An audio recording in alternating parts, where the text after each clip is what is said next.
recognized for your questions. Thank you, Mr. Chairman. And this conversation has focused, I think, on what's practical legislatively. I want to ask each of you what's most pressing.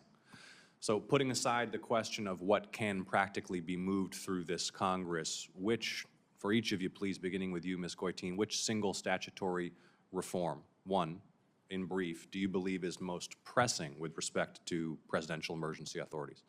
I think it is the congressional approval requirement for national emergency declarations. And the reason that I think that is not only because it can be done immediately, but it has the biggest bang for the buck because it significantly curtails the potential for abuse of more than 130 different emergency powers, and it does so by restoring the balance of power between the president and Congress in a way that's just good constitutional hygiene.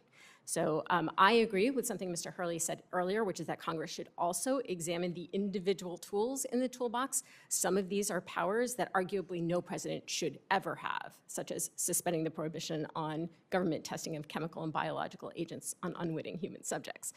However, I think for the biggest bang for your buck, start with National Emergencies Act reform with a congressional approval requirement. Thank you. Mr. Tallum?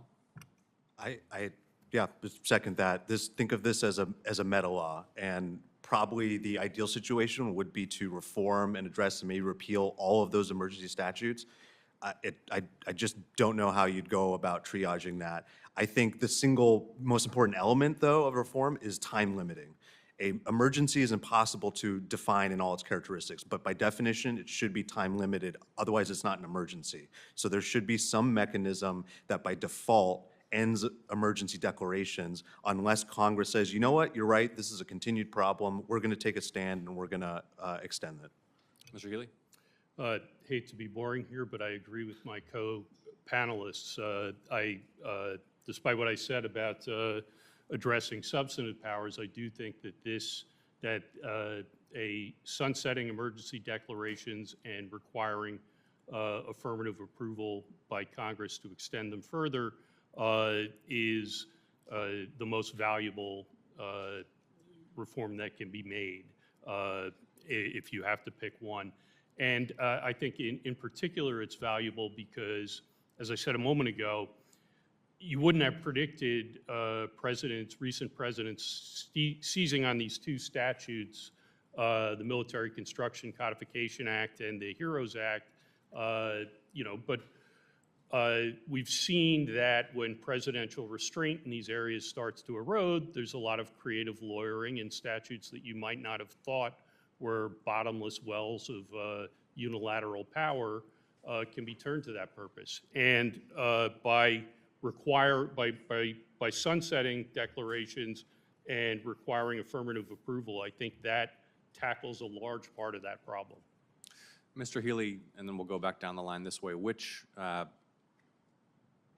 emergency power do you believe is most broadly or urgently threatening to civil liberties and due process rights? Well, the provisions of the 1934 Communications Act that were mentioned earlier, I think are pretty sweeping and staggering. Not something that a president needs, even in a genuine national emergency. I think the potential application of IEPA to U.S. citizens to directly target them and the lack of meaningful due process in that area is also a concern. But again, I think looking down the list of those 130 powers, we should expect that there's any number of them that will be put to uses that we couldn't predict in advance. Thank you. Mr. Thallam, same question. The single power you believe most threatening to civil liberties and due process? I second the 34 Communications law, especially in the context of creative lawyering and what communications means today versus what was envisioned in that law. Thank you. Ms. Goitein? I agree. The Communications Act and IEPA are probably the ones of most concern. I'm going to flag a third one since those two were already discussed, and that is a provision that allows the administrator of the Transportation Security Administration during a national emergency to exercise such powers over transportation as the Secretary of Homeland Security shall prescribe, which appears to be a completely open-ended delegation of authority to the Secretary of Homeland Security to control domestic transportation with no limits or specifications. And of course, the ability to move around freely is critical to many of the other individual liberties that we all enjoy. So that Can I one just worries tag me. one quick thing? I think the power you should be worried about is the one you haven't thought about. It's the creative, going through the archives and finding some obscure provision that no one's thought about in years, and imagining an administration 10, 15, 20 years from now pulling it out of the archives and saying, I think this authorizes a pretty unprecedented exercise of power. Ms. Goitein, how could a administration use emergency powers to disrupt the peaceful transfer of power from one elected executive to the next? I wrote about this a little bit in an article that I published in The Atlantic in 2019. To be honest, I'm reluctant to go into too much detail about how emergency powers could be abused in this way. I think that's, with respect, what you're here to testify on. Right. I think we need to be very cautious in having these discussions.